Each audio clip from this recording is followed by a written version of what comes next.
in particular, is one of our core values. And this is a special night to be grateful. In particular, those who are stricken by this horrific disease, in particular Dr. Mike and what he's done for everybody in basketball, in particular the less fortunate. That's our job tonight. Our job tonight is to play our hearts out. Play with great gratitude, but more importantly, play in honor of those stricken with this horrific disease, and in particular Dr. Mike. Here we go. Final on two. 1, 2, 5. Here we go. How about a warm round of applause for Dr. Michael Hendricks? Beautiful. All right, thank you very much, Mike. You're a true hero. And in case you're wondering, UPenn beat Miami 89-75. That's all for us tonight. Be sure to follow me on Facebook, Instagram, and Twitter. Justice with Judge Jeanine is next. And remember, I'm Waters, and this is my world.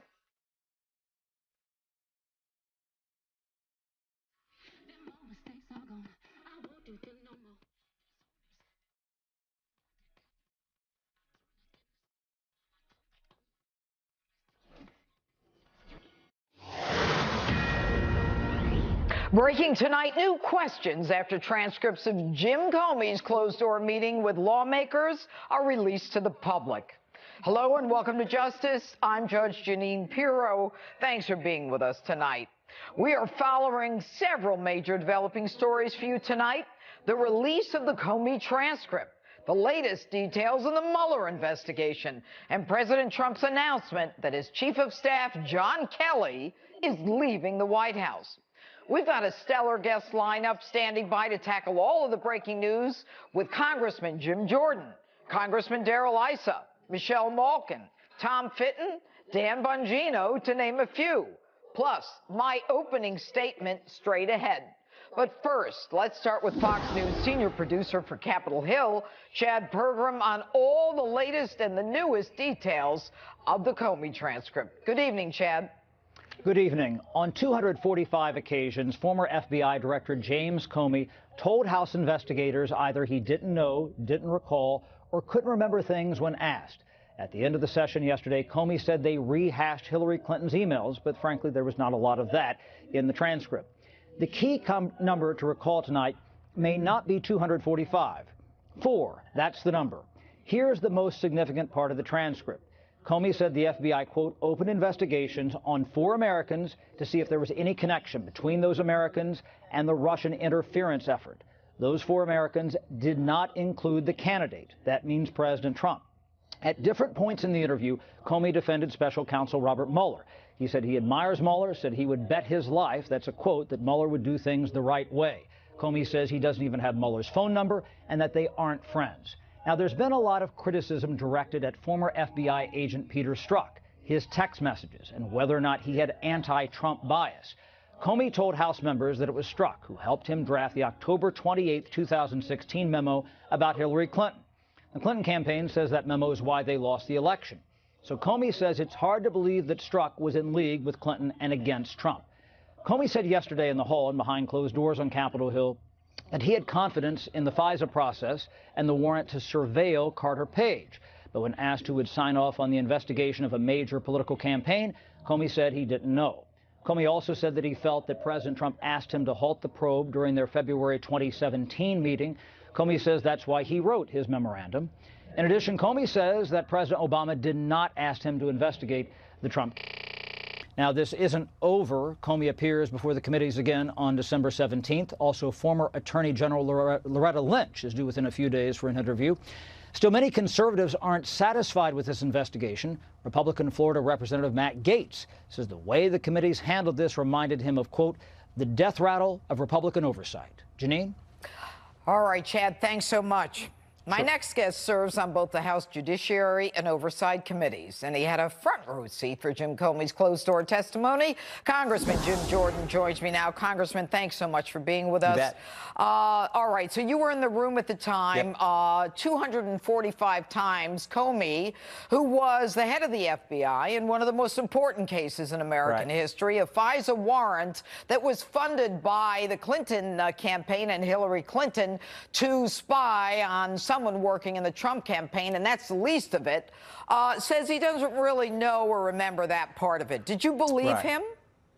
Well, you're right. 245 times he says, don't remember, don't recall, and don't know. What was most, I guess, the biggest takeaway for me was the don't know part. Specifically, he didn't know much about Christopher Steele, the guy who they used his work product, the dossier, to go get the warrant to spy on the Trump campaign. He didn't know, he never met Chris Steele.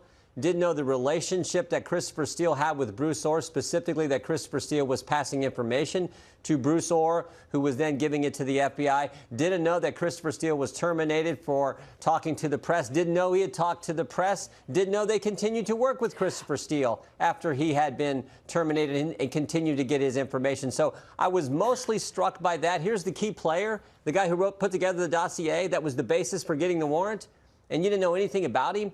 I find that hard to believe, but those were his answers yesterday. Well, you know, clearly he and his lawyer went over all of the areas where he could possibly contradict himself from other hearings, other sworn testimony, from his book, and a number of interviews. But for a case of this significance, when he actually went to the President of the United States to talk about an unverified dossier, so from the time that he heard about it, the time that he approved the warrant in the FBI, and he had to do it, you and I both know it, at least 2, if not 3 or 4 times. Right. He goes to the president, talks about it, and never says to his staff, gee, where do we get this from? Who's this guy, Christopher Steele? You and I both know from the public information that Christopher Steele was paid by the FBI for other information. He was a confidential informant. Right. I mean, is there any way to get this guy in any kind of jeopardy for perjury and lying? Well, no, I think you make a good point, because remember, on January 6th of 2017, he goes to New York and briefs President-elect Trump about the salacious and unverified dossier. So he thinks it's important enough to brief the president-elect, but yet he doesn't know anything about the guy who wrote it, doesn't know that, for example, Christopher Steele told Bruce Orr, who then told the FBI that Christopher Steele had said he was desperate to stop Trump from being president. That was what Bruce Orr conveyed to the FBI. He doesn't know any of that information, but yet he's going to brief the president-elect about this. And as we know, what happened after that meeting on January 6th in New York, it was quickly leaked. CNN and BuzzFeed all then printed the entire dossier for the public to see. So that to me was hard to figure out. Like, how did you not know anything about the guy who was your main source for this whole thing? It's not only that, Jim. Listen, you know, anybody who has been a prosecutor, who's the head of the FBI, he is a political operative, and I'm going to talk about this in my open in a few minutes. But I guess one is left with, Jim, and this is nothing on you because you fought so hard, but one is left with certain questions like, will the Clintons ever be held accountable? Will Jim Comey, who decided to, and who was insubordinate, according to the Inspector General, by jumping into the Attorney General's shoes and saying, I'm going to exonerate her, no prosecutor would try the woman. Is he ever going to be held accountable? The Clintons, what about the Russia collusion? You guys, with all due respect, to get to this guy now, 2 or 3 weeks before the beginning of the year, I'm embarrassed for you. No, I really am. Look, it should have happened a long time ago. So why didn't it? Jim, why didn't it? You're a fighter. I know, and we've been pushing for it, and I tell you what we're pushing for now, Judge. Jim, who stopped you? Ultimately, it's the House leadership and it's the chairman who decide these things. But remember, Judge, what we have to do in the next few weeks is we have to get Rod Rosenstein in front of us. Because remember, it's now been almost 12 weeks since the New York Times reported that Rod Rosenstein said to subordinates in the Justice Department that he was thinking about wearing a wire to record the president and thinking about invoking the 25th Amendment, and we've yet to ask him question 1. So that's the most important thing, in my judgment, over the next 3 weeks before this Congress ends, is to get Rod Rosenstein in, just like James Comey was yesterday, and ask him those questions. Do it. You guys come on and you talk about it all the time. Me. And Jim, you know I love you, but enough of this nonsense. The American public has had it with you guys. Trust me, Mark Meadows, Matt Gaetz, and I are pushing to get that done. We are pushing every single day to get that done. But we can't issue the subpoena.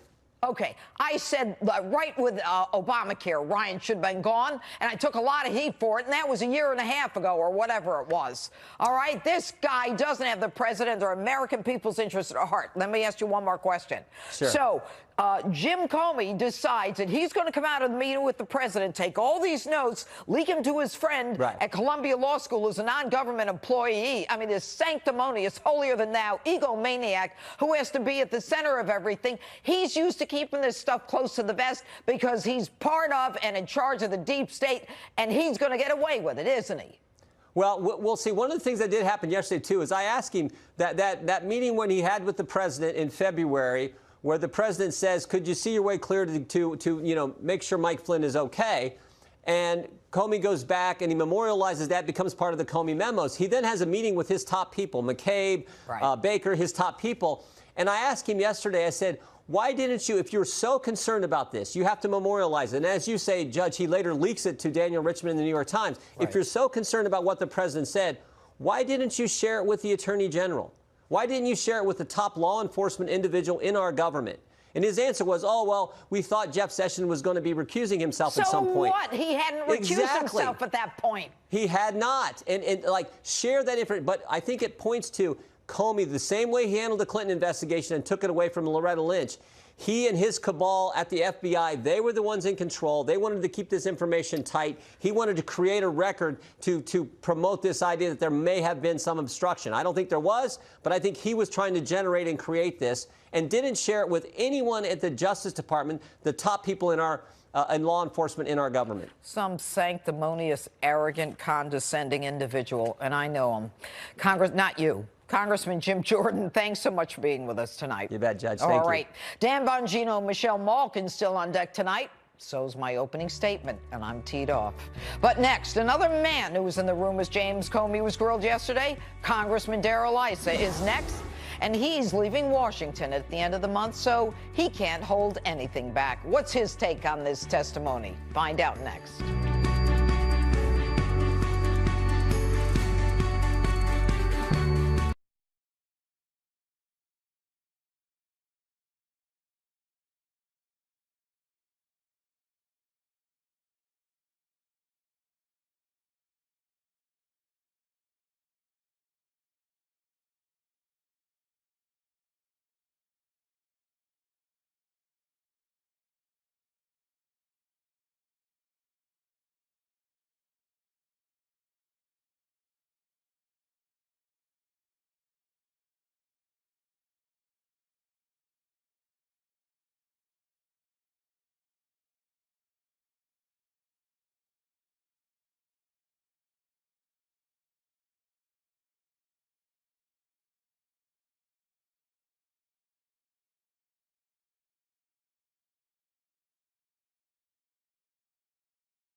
Welcome back. As we continue to follow several developing stories here on Justice, including the release of transcripts of James Comey's meeting with lawmakers yesterday and new information from Robert Mueller regarding Michael Cohen and President Trump.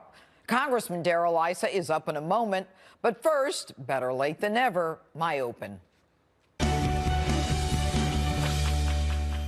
It's time for the left to fold up their fantasy tents. If they hate Donald Trump so much, maybe they should focus on winning the 2020 presidential election instead of this Russia collusion delusion nonsense that's been wasting our time, our money, and dividing our nation for the past 2 years.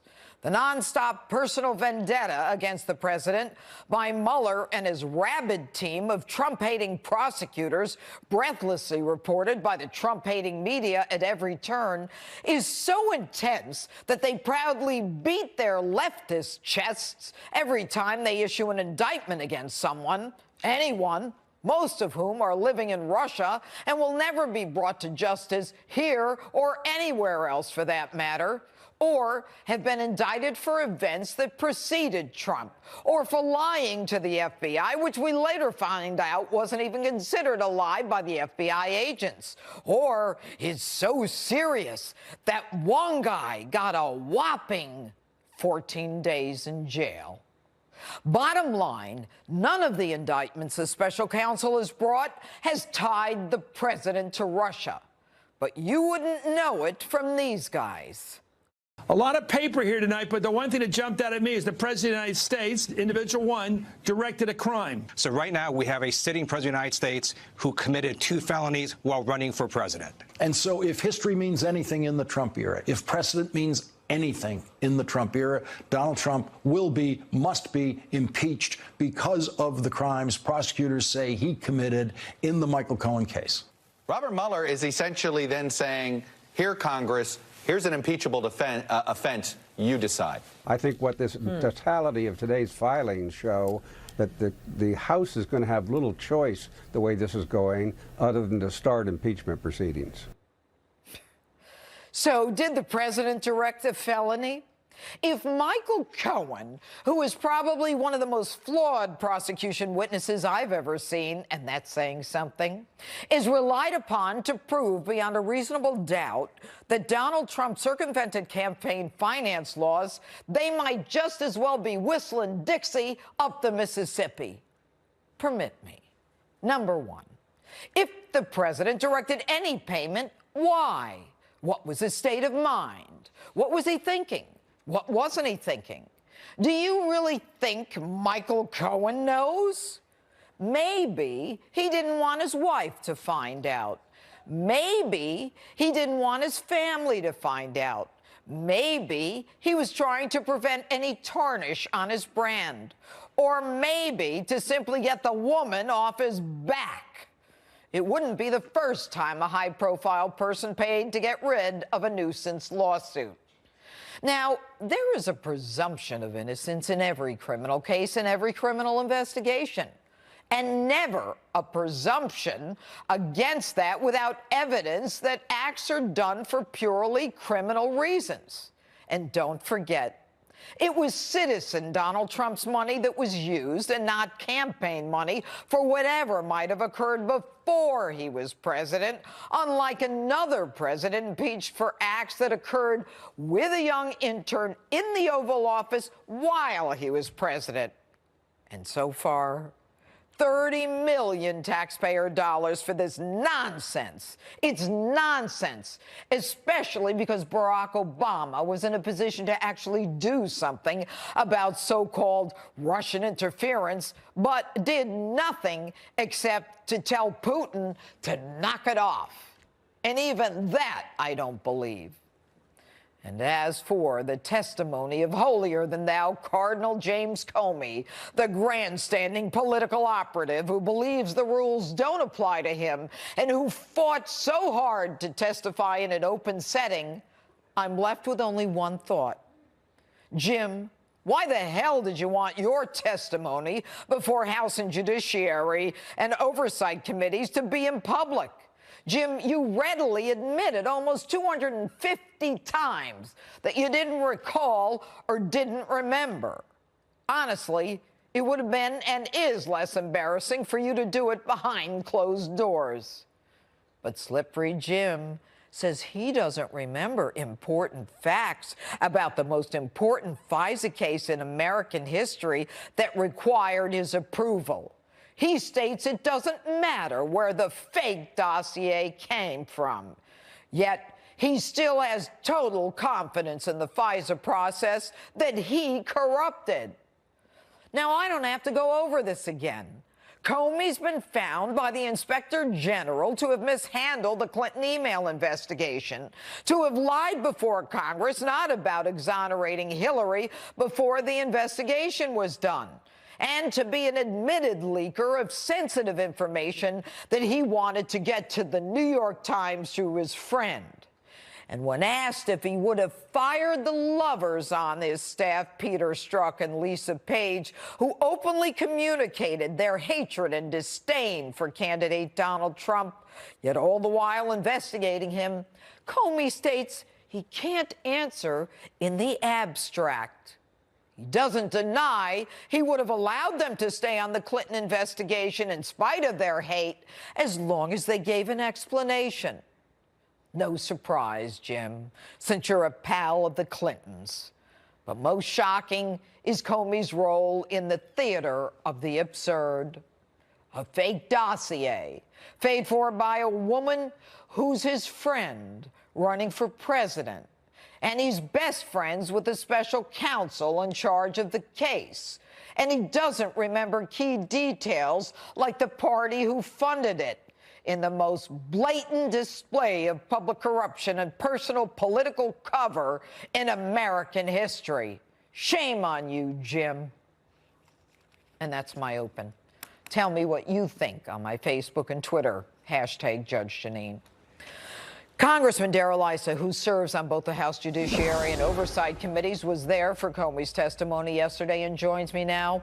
Congressman, what struck you in that room yesterday with Comey pontificating to you guys? Well, I guess unless he's got early onset of Alzheimer's, there's no way you can write two things. Either he wasn't doing his job and he just didn't pay any attention, or he just perjured himself about all the things he didn't know or didn't remember. And by the way, saying you don't remember when you do, or saying you didn't know when you do, is in fact perjury. And that's what I think is really in the long run going to be recognized about him, is that he did a lie of amnesia rather than in fact simply not telling us the truth. But you know, Congressman, as you leave Congress, you know, this is, you know, the last few weeks that you've got. I don't know if you heard me with Congressman Jim Jordan, but I have to tell you, I am embarrassed. I am furious. I am frustrated. The American people have had it. You guys were in power, and it's not on you, because I've seen you in oversight and government reform. I've seen you go after people. What can the American people expect going forward? Will the Clintons ever pay for what they did, which was the real Russia collusion? Will we ever find out who did the unmasking of people like Michael Flynn? Will anyone like Samantha Power and the rest of them be held accountable? What do we have to look forward to?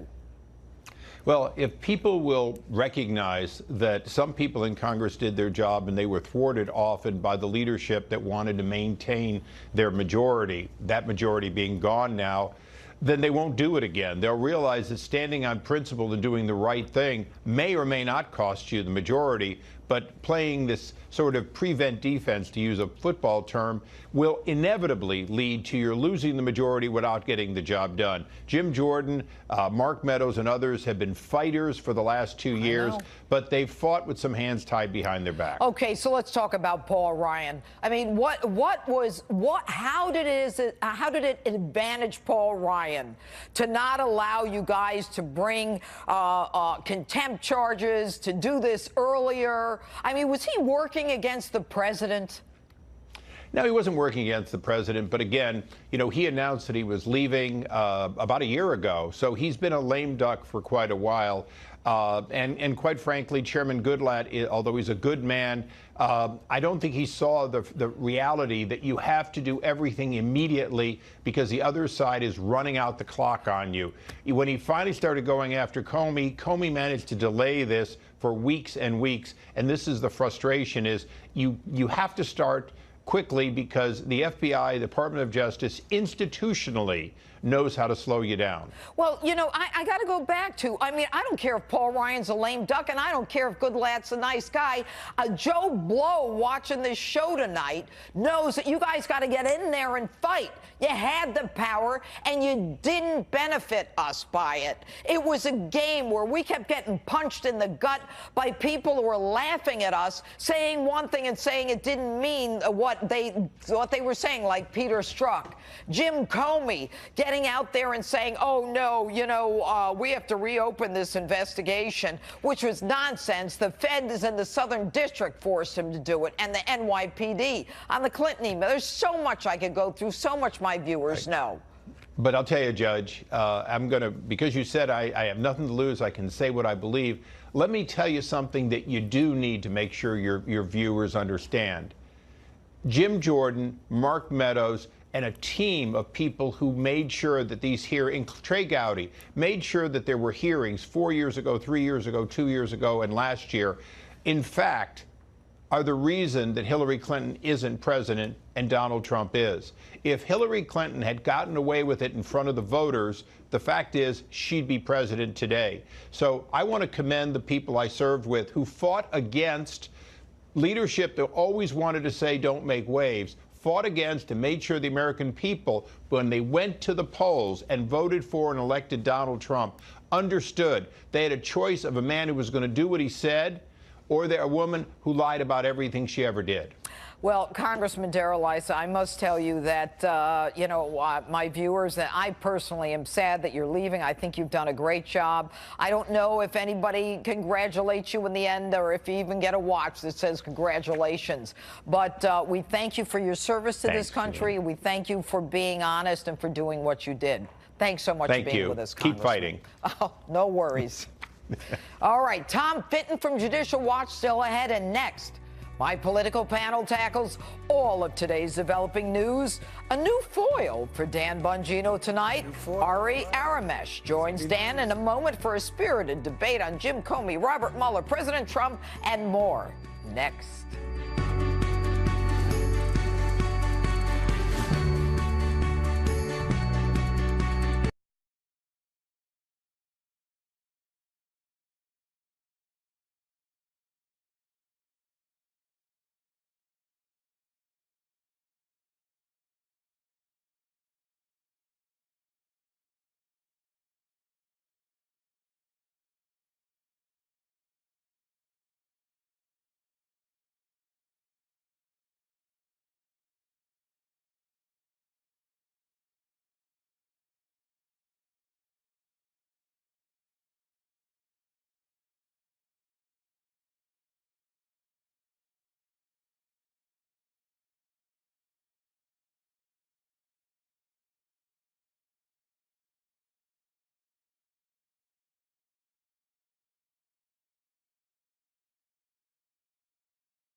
Live from America's news headquarters, I'm Robert Gray. White House Chief of Staff John Kelly will be leaving his post by the end of the year. Kelly's departure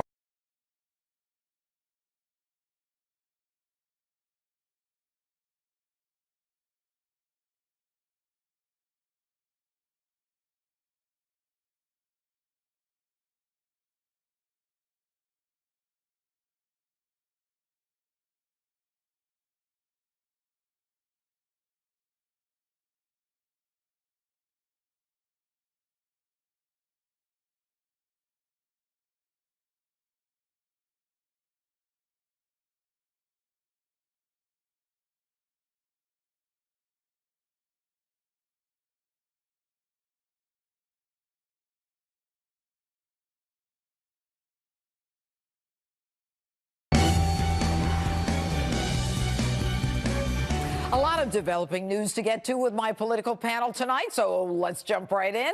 NRA TV host and author of Spygate, the attempted sabotage of Donald J. Trump, Dan Bongino, joins me, along with Democrat strategist Ari Aramesh. Okay, welcome, Ari. All right, guys, the White House today, after the Mueller filing, says that there was nothing of value in the new Mueller filings, while Trump tweets they totally clear him. All right, Ari, hit it. What planet, Mr. President, are you living on? Your campaign chair, deputy campaign chair, national security advisor, your personal fixer and lawyer for 12 years are either going to jail, pleading guilty, or they're in hot waters up to here. Mr. President, you got a lot of turbulence ahead. Buckle up and sit in your seat. Stop tweeting, please. You're giving us ammunition. These are predicates. This is evidence. Stop tweeting. I don't even know where to start. I got to deal with this all the time. They always tell you all this stuff, but notice what they leave out. There is still to this day zero evidence of collusion. So let me get this straight. For the last 2 years, $30 million later, we have this investigation. We have taxi cab confessions. We have FARA violations. A guy didn't declare he was a lobbyist. Wait. Hold on. We have a guy. We have a fibber, and we have another guy. Why are they all going to jail? Because we have $30 million of government assets applied to. Cohen, he's getting recommendation for 3 years. Where's the collusion? Cohen. But where's the collusion? Collusion is one, every one of these guys. Hold on one second. Hold on. Cohen said right during the campaign, they sat down at the Trump Tower talking about business and Russia, trying to get in touch with Putin, give him a $50 million apartment or condo in New York. Let me ask you, wait, hold on. You know what, to be nice for them. And guess what? When a presidential candidate comes out and says, hey, WikiLeaks, we're talking about Julian Assange, the dirtiest of the dirtiest, says Julian Assange jeopardize American lives, jeopardize classified information, but I want dirt on Hillary. If that's not treason, I don't know what treason is. Wow. Let me ask you a question. So meeting with Russians is a bad thing, right? Absolutely. You know what? Meeting with the adversary to try to get elected is a betrayal of American identity. That was a filibuster, but it bothers you, right? So we've established your principles that meeting with Russians. Roger that. Does it bother you at all that the Russians that showed up to meet in Trump Tower are connected to Hillary Clinton's orbit? That is, again, what planet? Okay. What planet? Ari, I'm sorry, you just don't know the facts of the case. The lawyer of Natalia Veselnitskaya, folks, please hold this at home. Let's Wikipedia. No, time out. Let me respond, because you'll see that you're going to be embarrassed by this. Veselnitskaya worked for Fusion GPS, who was working for Hillary, and Rinat Akhmetshin. Hold on, stand by. The cousin of the guy who went to someone's bar mitzvah in 2009 had a guy who did his bris back in 2010. Wow, that is our evidence. Smoking gun. He suggested on the air, and I got him on the record, that meeting with Russians was bad. But apparently working with people who actually are Russian to get political intel is not bad. The intel guy who shows up at the scene, Rinat Akhmetshin, do you know who his lawyer is? Again, his guy who went to someone's bar mitzvah in 08, who's got a neighbor, who's got a cousin who works at some joint and is connected to the Bananas and the Gambinos. Now that's your evidence? His wife was actually a higher-up in the Bill Clinton administration. Wait a minute. Let me make it direct, Ari. Let's do it. Focus. $145 million from the Russia company that they sold uranium to. 20% of American uranium. Have you heard of $500,000 in Bill. Don't interrupt me. We have something called $500,000 in Bill Clinton's pocket for a 20-minute speech in Moscow. Those are not facts. Those are not facts. But I got news. Judge, 2019 is going to be a great year because these guys are in so much trouble. So much much trouble. Are so angry because you lost. Go ahead. Let's talk about 40 Michael seats were Cohen. picked up. I want to talk 40 about. We seats. talked about. Let's talk about Mueller. Yeah. Okay. Jim Comey says, I'm not friends with Mueller. Who's he kidding? Yeah, and Mueller, it's odd that he's found all these kind of like taxi cab confession stuff and all this other nonsense with them. But you just pointed out a fact, and Ari's running from it. Bill Clinton did, in fact, this is a fact, whether you think it's a fact or not doesn't make it not a fact, took $500,000 from a bank that was intimately involved in gauging the financial viability of the Uranium One sale. I don't know how that's, so you have a problem meeting with Russians, but you don't have a problem taking money. $500,000 from a Russian bank involved in the sale of our uranium? That doesn't strike you as odd? The two things are going to happen. Go ahead. The Republicans in the Senate don't have the guts to convict a president after impeachment. Hold on. You're not answering what he's saying. Don't tell me to hold on. Respond to what he said. The day Trump loses the election and Melania leaves him because of all the porn star this and porn star that. You know, it's just that's mean-spirited. And President Trump is a nice guy. Why so thin-skinned? Leave Melania out of it. No, she's part of this game. She's a class act and a lady with higher Michelle approval. Obama was a class act. Oh, really? Michelle Obama is a true lady. And guess what? Melania Trump, if she cannot plagiarize for once, nice to them, if she can write a book without plagiarizing, I'd be friends with Melania too. But you know what? Melania's going to leave the president the moment he's out of office. And you know what? You're out of line. And the president can hire any porn star he wants. You're out of line. He can hire any porn star he wants. Ari, does it bother you that the Hillary Clinton dossier that she paid for, that the guy who wrote it said he got the information from Russian intelligence? It bothers me the president is compromised. That doesn't bother you. And he's paying off porn stars. And it bothers me that the family values crowd in this country is okay. With a president who doesn't even know how to say the Lord's Prayer. That's the problem. That's the problem. But paying off Russians, he has no problem. Paying off hookers and prostitutes and you name it. Prostitutes. Even Trump. Mr. President, time to resign. Even Christopher Steele admits he can't verify the dossier. The head of the FBI, don't laugh at me. The head of the FBI. I'm laughing at the idea. It's so out of whack. It's the so head of the FBI who goes to brief the president 4 months after he uses that dossier, a fraud on the FISA court, which should be investigated. He goes in and says, I can't verify it. There are a bunch of bobos in the You know Trump can't sleep well, and he can't sleep well. And he's going to have a lot of sleepless nights, Judge. Yeah, and guess you what? guys, you know what? We're going to give him hell because he deserves it. He deserves you know what? Why don't you We be picked a up 40 seats. Loser. Last word. We picked up 40 seats. The loser is the GOP, Judge. We also won back the Senate. These guys are terrified. They have nothing on impeachment. They've been at it for 2 years. They're conspiracy theorists. They know they're going down that road. There is zero evidence of collusion, and they're panicking. So next thing they're going to tell us is that Cohen was arrested for jaywalking. We should impeach the president. Dan Bongino, Ari Aramesh, thanks so much. And Michelle Malkin still ahead to weigh in on all of this. But first, I'll talk live with Judicial Watch President Tom Fitton, who's got a lot of answers in a moment.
My next guest says special counsel Mueller is again dishonestly insinuating Russian misconduct to smear President Trump.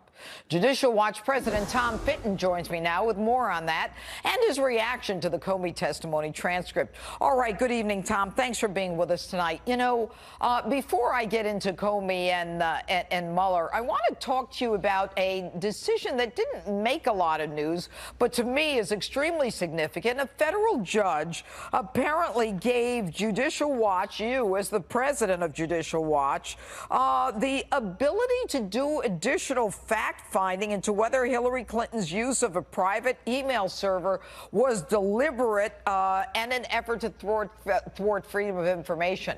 Why now? What does it mean? Well, the judge has been waiting for other court cases to come to a conclusion to see what else was out there to be found. He's upset about what the Justice Department and the State Department did in terms of keeping away from the court and Judicial Watch information about this email scheme. Remember, it was Judicial Watch's litigation that uncovered the Clinton email server and all those emails. They were forced to admit to the court they had this material, and the judge is furious that they didn't admit it earlier, and he's angry at this Justice Department judge for coming in and trying to defend the indefensible by trying to explain away what went on. So he authorized Judicial Watch to take discovery into what Mrs. Clinton was doing, how the State Department and the Justice Department were handling the email system and the results of our requests. And so it's a big deal. We have 10 days only to come up with the discovery plan. Okay, but the discovery plan, does that mean you could put people under oath?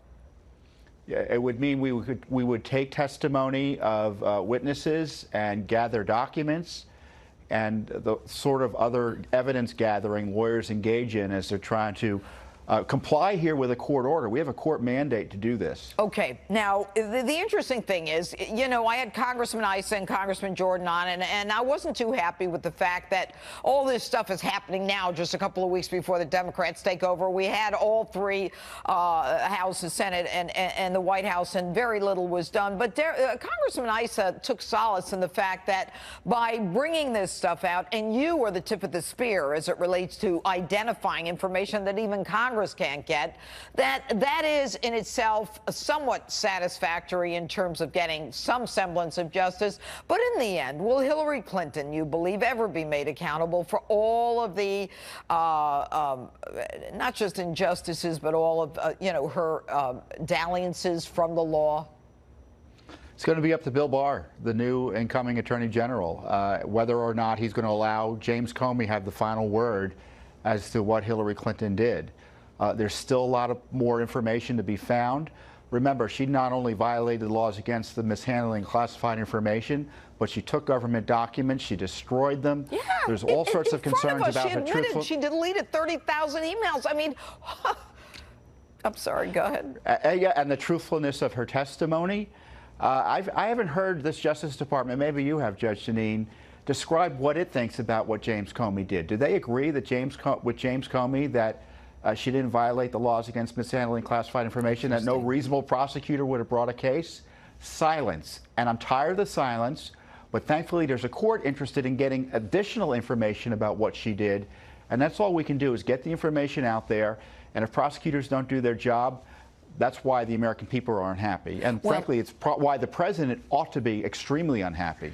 Well, Tom Fitton, thank you for what you're doing and the efforts of your getting information before the American public that Congress cannot, irrespective of whether we get justice in the end. I think that, sunlight is the best disinfectant. Tom Fitton, thanks for being with us. You're welcome. All right. And syndicated columnist and author Michelle Malkin is next.